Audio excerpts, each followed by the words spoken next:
jury in the United States has told Greenpeace to pay hundreds of millions of dollars to the Energy Transfer Pipeline company in connection with protests almost 10 years ago. It found the environmental campaign group liable for defamation, conspiracy and other charges.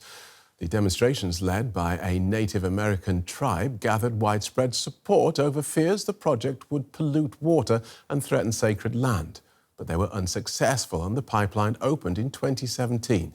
Greenpeace says it will appeal the decision.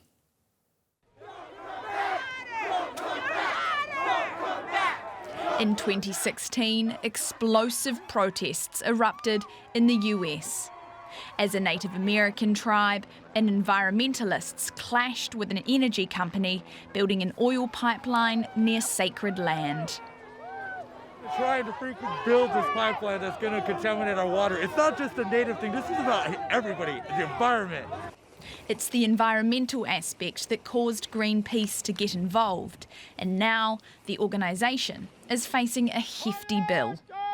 A jury in the United States has found the organisation liable for an estimated $660 million for defamation and criminal behaviour during the pipeline protest. But they remain defiant. The people who power organizations like Greenpeace, you can't bankrupt them. They are there, they are fully in support, and the work will continue. Energy Transfer called the verdict a win for Americans who understand the difference between the right to free speech and breaking the law. In a statement, the company's lawyer said the verdict clearly conveys that when the right to peacefully protest is abused in a lawless and exploitative manner, such actions will be held accountable. Greenpeace has labelled the lawsuit a blatant attack on free speech and says it will appeal. Now, Mads Christensen is Executive Director of Greenpeace International. He joins us from Amsterdam. Welcome to DW. If your appeal is unsuccessful and these fines are upheld, where will you get the money from?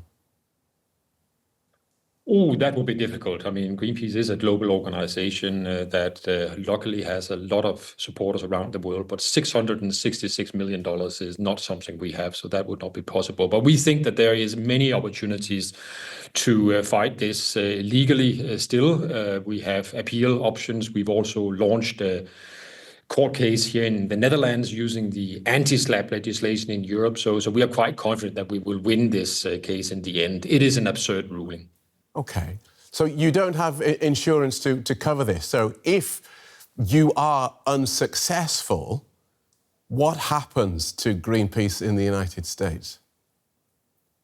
I think that's too early to speculate on, right? But you are right that it is primarily our presence as it looks now in the United States that is threatened by this lawsuit. We are fortunate here in Europe, that means also covering Greenpeace International, that we have strong legislation in place that protects free speech, that protects advocacy work, the type of work that Greenpeace is doing. So we are quite confident that we will be able to protect ourselves. But in the US, it's very difficult, but everything is difficult in the US at the moment, for sure. You say that free speech is protected here in Europe. Free speech is protected in the United States. But you don't get to libel and defame people, and that's why the court has ruled against you. It's just important to make that point.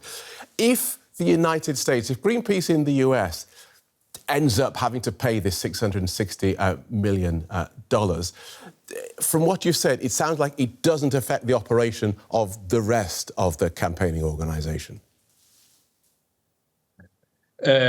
That's correct. I mean, let's be clear. This lawsuit was brought against Greenpeace US and Greenpeace International with one purpose and one purpose only, and that was to stifle opposition, to silence opposition, to silence advocacy work, to send a chilling message to everyone who works with environment issues, who dares to challenge the fossil fuel industry in their turfs, right? And they found probably the only jurisdiction in the United States and probably in the whole world where a case like this would be heard in that way, because it is a so-called SLAPP suit. This is the intention. And this is exactly the kind of protections that exist in Europe against these kind of attempts to stifle oppositions in this way. Greenpeace did absolutely nothing illegal under normal standards in North Dakota at the time, and therefore we also find it quite credible that we will be able to defend ourselves when this case is appealed, and certainly defend ourselves in Europe when it comes to the claims that we have made against Energy Transfer. We have a current White House administration that is no friend to the environmental campaign area. So presumably you're expecting more cases like this.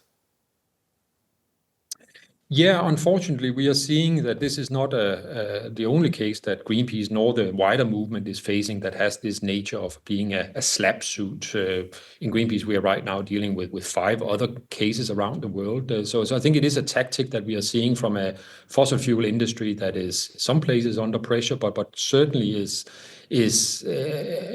has been fighting for many years against science, has been lobbying heavily, and is now also increasingly using the legal system, misusing the legal system in this way.